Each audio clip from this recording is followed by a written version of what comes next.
Welcome to No More Mondays, the podcast that helps you navigate career challenges through the wisdom of professionals who have been at the same crossroads. I'm your host, Angie Callen, and I welcome you to join me each week as I chat with leaders, entrepreneurs, and employees who are here to share their practical, tactical advice and some inspiration on how they arrived at career and life satisfaction.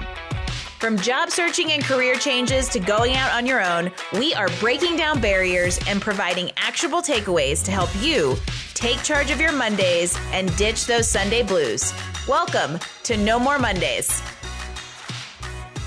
Hello and welcome to No More Mondays. I'm your host, Angie Callen. And I was doing a little research the other day about satisfaction in the workplace and came across a really interesting statistic. Over half of employees report being disengaged at work. No wonder we're driving this No More Mondays movement, right? Today, we're going to dig into that topic just a little bit more as we welcome Craig Knight, a psychologist, researcher, and consultant to the show. He's been working in this subject of workplace satisfaction and the psychology of office spaces for years. And I think he's going to have a little bit of wisdom for us on how we can improve organizational well-being and productivity, because he was doing this way before No More Mondays came along. Here to teach us a thing or two about improving performance in the workplace, let's welcome Craig Knight. Craig, welcome to No More Mondays. Hello, Angie. Thank you very much for the invitation. It's a pleasure to be here. I also forgot to tell all of you that we're continuing the international theme. So we've got another lovely, soothing British accent to listen to today. I feel like, Craig, you would be an excellent narrator of audiobooks. I'll take that as a compliment. Thank you, Angie. Yeah, that's a compliment. So thank you for joining us from across the pond. I want you, in your own words, to tell everybody out there a little bit more about you and the work that you're doing in the world of social psychology. So take it away. Tell us about you. Okay. Well, look, I'm just a standard crusty old psychologist. I've been doing psychology now for more years than I care to think about. But I think for our conversation today, what I've been doing for the past 20 years is investigating the effect of management, leadership, and design on how people live and work in terms of well-being, engagement, and performance. I think that's the drive of today's conversation. Absolutely. I just imagine this because I love your humor. It's so dry. I feel like your business card says crusty old psychologist is your title. But I feel like it's really interesting to have done this work for 20 years because so much has changed in the workplace. And I'm curious, and we're going to talk a lot about like trends and themes and things you think are coming, but I'm curious of, in the big picture of your career over the last 20 years, what have you seen as the workplace has evolved? Well, it's interesting you say that lots of things have changed because not nearly as much as people think has changed. What I would urge people to do if they get a moment is maybe type into Google Sears offices Chicago 1906 and see how remarkably similar those offices are to offices from 2019. It's ridiculous how close they are. We have open plan offices. We have people working, monitored by people walking around them. We have management walking about. We have people working to systems that still are extant or were extant in 2019. And we at last, I think, have a chance to get away from systems that have been reinvented for over 100 years, in fact, over 200 years in some cases, and do something really new, exciting, and worthwhile for people, thanks to the pandemic. This is really a very timely conversation because at the time and place that we're recording this, I have just returned from a conference, the first real live human conference I've gone to in like 3 years. I forgot how extroverted I was and how much my soul needed to go work a room. But it was the Professional Association of Resume Writers and Career Coaches conference. And we had a hiring manager panel come in and chat with us. And it was really interesting to hear what they're doing and where they're at with this whole kind of shift in the work environment. And it's funny. I'm interested to hear your take on this because I think there's some irony there in the fact that we made the shift. We made the shift overnight and managed it for 2 years. And now all the corporations are trying to figure out how to have a nice work environment. And I'm sitting here going, we just did it for 2 years and people managed. So I'm curious to hear your take on that and how all of this might be shaking reality a little bit and we might be moving into a new phase. Well, yes, I think that's a really interesting supposition. The research that we've done shows, I guess, two different levels, at least two different levels. And first level to make things better is just to make a space psychologically engaging. People talk about putting artworks about. There's a big thing that you may have heard of in the workplace at the moment. I think it's being led from the States, which is biophilia, imitating nature in design. That's seen as a really big deal. And well, yes, it is. But then the most biophilic space you'll ever come across is a zoo. And nobody thinks that putting animals in a zoo is a really great thing to do. But it's certainly better than putting animals or human beings in a really stark, lean, minimalist space. So making a space more engaging and more exciting is certainly one thing to make a space better when people work. But the best thing that anybody can do is let people develop their own space. And that's why some people are really attracted to the idea of working from home as much as possible, because, of course, home is their own space. And this new model, which is being called at the moment hybrid working, where people sometimes work at the office, sometimes work at home, even sometimes work in the coffee shop, is starting to excite an awful lot of folk. And it's something that we're investigating a little bit more. And we've been following people through the pandemic to see what works, what doesn't, and what are the best things that people can do and managers can do to make lives better. And I'm curious because science comes into here for you when you do these research and these studies, and you actually have some numbers and stats to throw at this. So Yeah. I'm curious what kind of like productivity numbers you've seen and as you've observed that kind of hybrid model or the digital nomad kind of situations Yeah. where we on the employee side get to kind of take ownership of the way we work. What kind of outcomes and changes have you seen from that, statistically speaking? Well, really significant ones, seems off the question, not just in terms of productivity. What we've done is we've taken the sort of lean minimalist space, if you like, as our control right throughout all the work we've been doing. So that's our starting point. We've tried to see what we can do to improve things from there. And we found that if you enrich the space, if the biophilic stuff, the artwork space, whatever it is, then you improve productivity by about 15%. But you also improve things like well-being and engagement by even more than that, by sort of 35, 40%. When you stretch that and you then let people develop their own space, then let them work where they're happiest, then productivity goes up even further by up to 32% compared to the stark lean conditions, and well-being and engagement can go up by 50%. And what's really interesting as well, and here's something for both employers and people, is it seems that we can also increase effective intelligence. So people will be effectively cleverer in space B than they So were in essentially, space A, when if you get we it right. shake up our innovation and creativity come Yeah. from. So your next great idea could come because you let your employee work from home with a plant next to them, It could be. It could be. And right? you raise a brilliant point there. People talk about you must have a plant next to you, you must have a picture next to you. No, no, no, not at all. That really isn't necessary. What is necessary is that you have a space that recognizes what you are. So you, Angie, should have a space that you can turn around and say, this is a little bit of Angie. Or I could have a space, a little bit of Craig. And what that is, it could be artwork, it could be souvenirs from your holiday, it could be nothing at all. Maybe you like a really minimalist space. In that case, that's absolutely fine. Nobody should force a plant onto anybody. It's just that generally, an enriched space works a lot better than a stark one. However, there is a return on investment for those plants in the office and the people that you pay to water them, folks. I'm literally sitting here staring at this aloe plant that I'm pretty sure I've forgotten to water for the last 2 weeks because I do not have a green thumb. But this is really fascinating because I think what we need to think about, especially for managers, business owners, and leaders who out there who might be listening, is all of those statistics that Craig threw out, they turn into money. If your employees are 32% more productive, that has an effect on your bottom line. It absolutely does. Of course it does. Yes, and you can.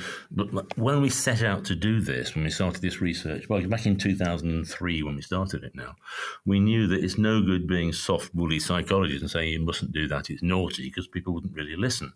What we wanted to do was attach what management does, what leadership does, and bottom line impact.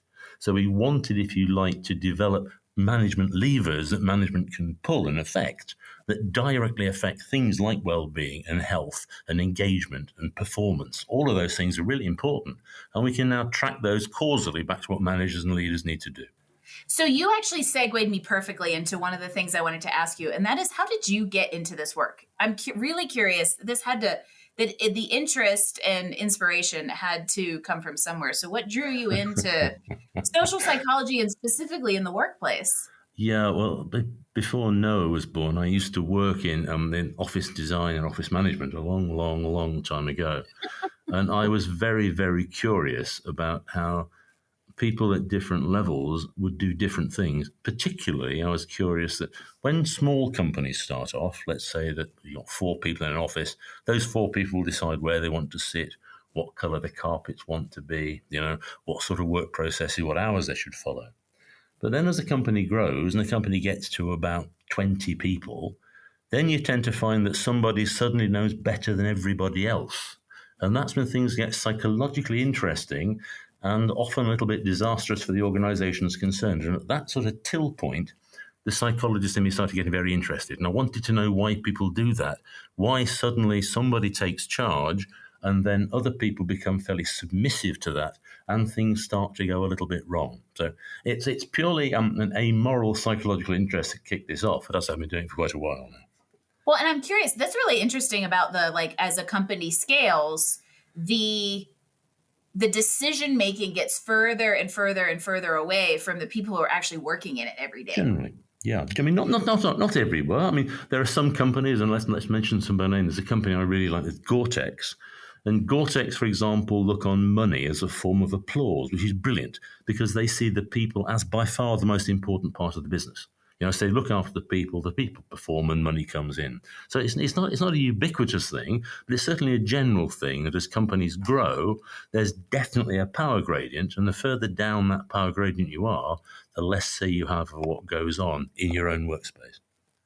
I've always heard that Gore-Tex is a great company, and you just made me feel better about how much of it I own because I live in the mountains and have a whole lot of Gore-Tex outdoor gear.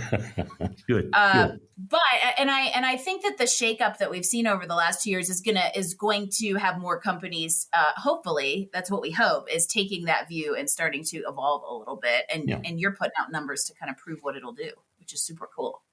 One of the things that we like to talk about here on No More Mondays is kind of like different challenges that people overcome. And in this situation, I'm gonna take advantage of your experience a little bit. And what are some of the most common challenges that you're seeing in the workplace when these companies are trying to make these shifts or are trying to engage employees? What are some of those trends that you're seeing and the obstacles? Okay, I have to be very, very careful here not to mention names.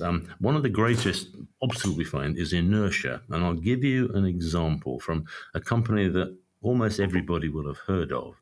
It's one of the largest consulting companies in the world. And we went in and we did some work with them, which got scientifically published. And to cut a very long story short, our methods increased productivity just on one floor of their establishment, one floor, by 15%, which is bang in line with what we've been doing in terms of enriching a space, which in terms of increased revenue to that organization would have brought in $1.5 to $7 million extra a year for an investment of £10,000. Okay.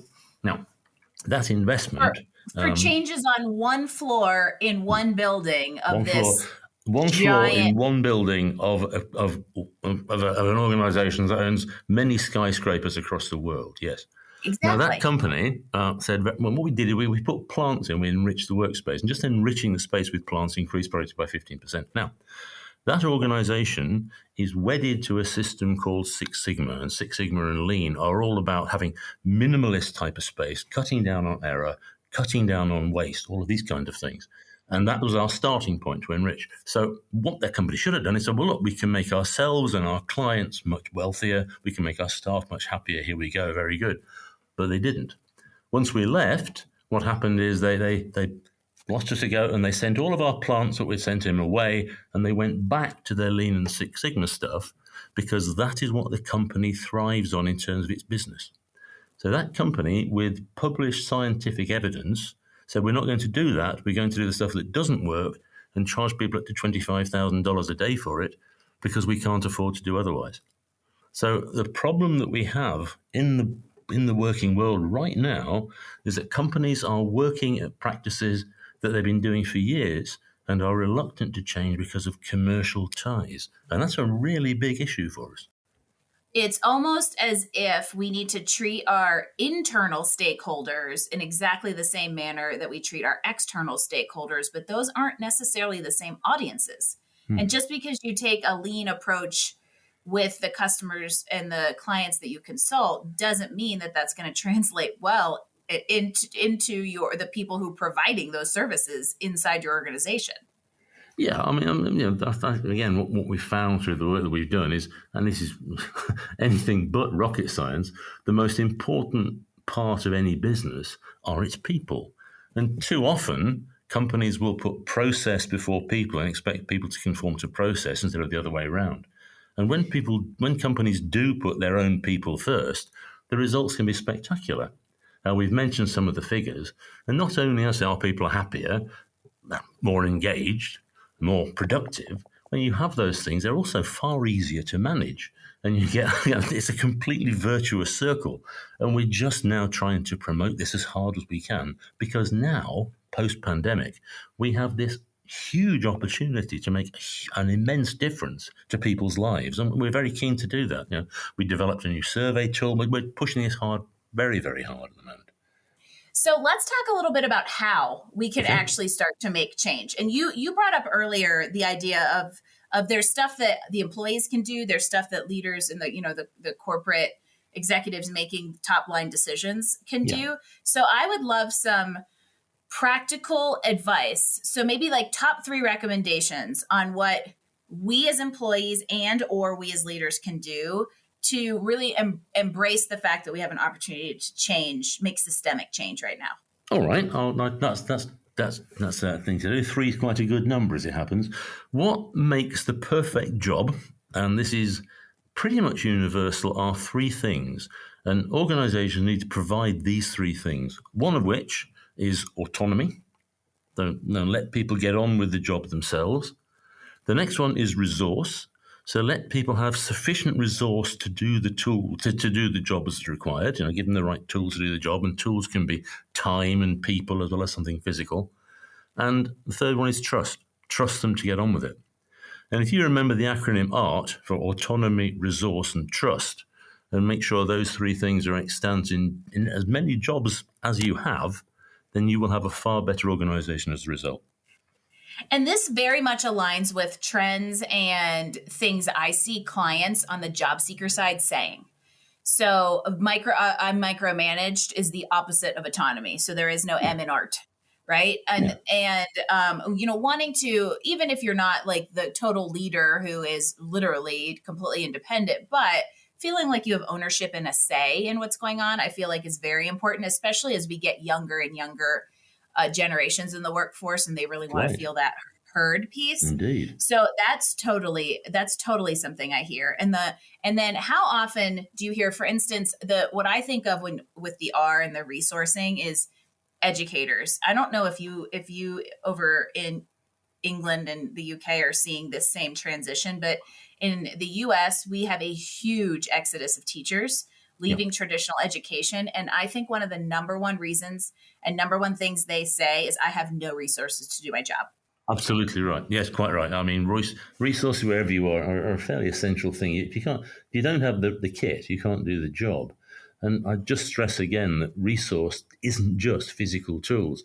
Teachers are a classic case, of course, but one of their prime resources is time. And the cry is so often that we don't have the time to do the job as well as we'd like to. That's a very good point.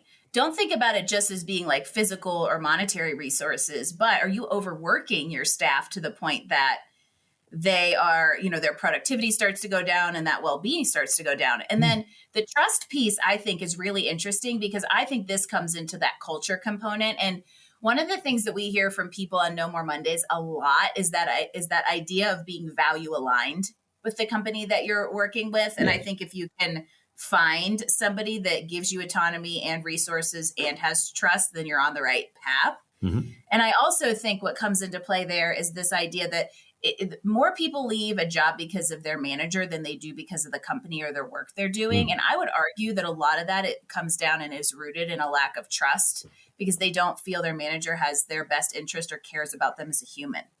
Yes, again, you're bang on. You're absolutely right. They reckon, certainly in the UK, I'm entirely sure of the US figures, that 70% of people leave their jobs not for money, but because there is some issue with management.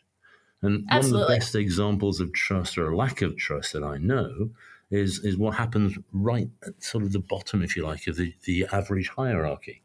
If you think of, I don't know, maybe the time you phoned up to change your television subscription or talk to a bank or maybe to get some insurance sorted out and heard the words, "This call may be monitored for training purposes," why on earth do we do that? What is the point? When was the last time you phoned a lawyer, an accountant, a bank manager, or people that make really expensive mistakes and heard that this call may be monitored for training purposes? It is the absolute apotheosis of a lack of trust, the fact that somebody gets their call monitored when they don't know what's going on. It's based on, if everyone wants to look it up, a prison by a philosopher called Jeremy Bentham called the Panopticon. And in the Panopticon, prisoners were never aware of whether they were being monitored or not. And we've just extended that to telephone systems. So we're installing a prison system to monitor what people do on phone calls at the bottom of the hierarchy, never at the top, which is just so emblematic of a lack of trust. Bingo. I don't even have a response to that, but you shouldn't need a hall monitor to be able to do your job effectively. Now we're going to get back into kind of some of the tools of your trade.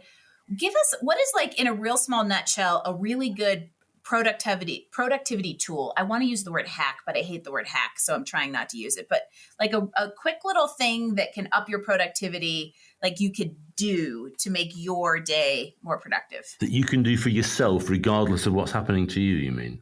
Exactly. Okay. Add meaning to what you're doing. That's the one thing I'd recommend. If you have, it's easy, for example, if you have a job where you can look out of the window and go for walks when you like, but not everybody is so blessed.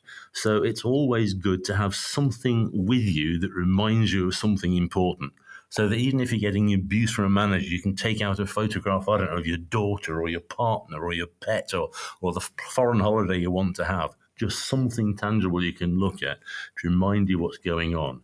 It can act as both something to soothe you and something to inspire you. I love it. And if you can tie that to the why of what you're doing, now it's even stronger. And the bad days are a lot easier to get through. Indeed. See, rapid fire recommendations. It's not too hard, but we do have one more. Mm-hmm. And that is, this is a show about Mondays. So what's the first word that comes to mind when I say Monday? I'm dreadful with earworms. I'll probably think of a song. So it'll be something like the Boomtown Rats and I Don't Like Mondays, or Step On by the Happy Mondays, or I don't know, what's the Mamas and the Papas, Monday. So it'll be an earworm that comes to mind. I think in Monday. I quite like Mondays. I tend to sort of plod all through the week. So Monday is just another day, and sometimes it can be great. It can be great, that's for sure. It's all in how you look at it. Craig, I love this. I could chat with you all day long, and let me know when you narrate your first audiobook, because I'll tune in. And I'm going to ask one more question and get yet one more little nugget out of you before we kind of go. But as we wrap things up, I would like to know how can people find you and tune into the work you're doing? So if they want to pull these stats and stuff that you're putting out, how do they find them? The best way, the probably easiest way, is on LinkedIn. So that's the finest way. Find me on LinkedIn, just Craig Knight. I have a website, identityrealization.com. That's realization with a Z, identityrealization.com. Or if you want to follow me on Twitter, that's at the British Psych, PSYCH, at the British Psych. Any of those will work. Oh, for a crusty old psychologist, you've got some good handles.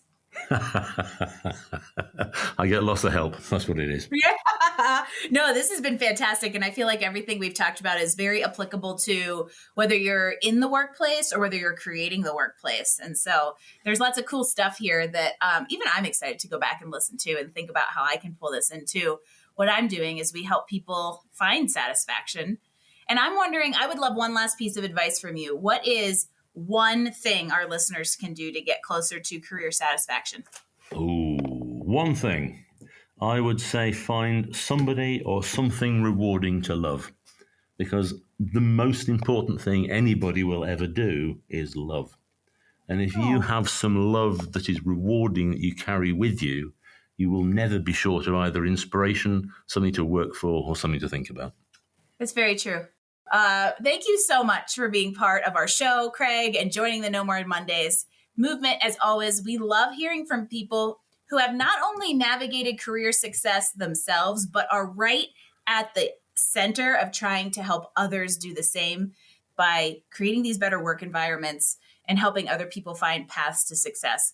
There's some amazing advice here, so I hope you all took some notes, and I hope you will track down Craig and follow his research and pull up those statistics, because there is some ammo there if you are trying to pitch some workplace improvements to those who hold the purse strings.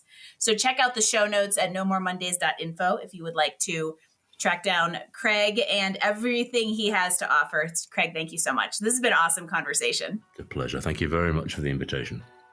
You are so welcome. And for all of you out there who are listening, I would love for you to subscribe to No More Mondays wherever you get your podcasts. Leave us a 5-star rating, because we are awesome, clearly, and because it is a huge help as we continue to inspire confident professionals everywhere with these awesome stories and awesome resources. If you'd like to leave us comments, feedback, guest suggestions, or grab the show notes from this episode, head on over to nomoremondays.info. Thanks for joining us for another episode of No More Mondays. Tune in next week as we bring you more insights and actions to help you improve your life and career. Don't forget, visit us online at nomoremondays.info to get all the details, show notes, and recommendation from this episode. No More Mondays. We drop new episodes every Wednesday. No More Mondays is brought to you by Career Benders, Inc. in partnership with executive producer Jane Durkee. For more information about career coaching, resume writing, personal branding, recruiting, and entrepreneurship coaching services, visit us online at careerbenders.com.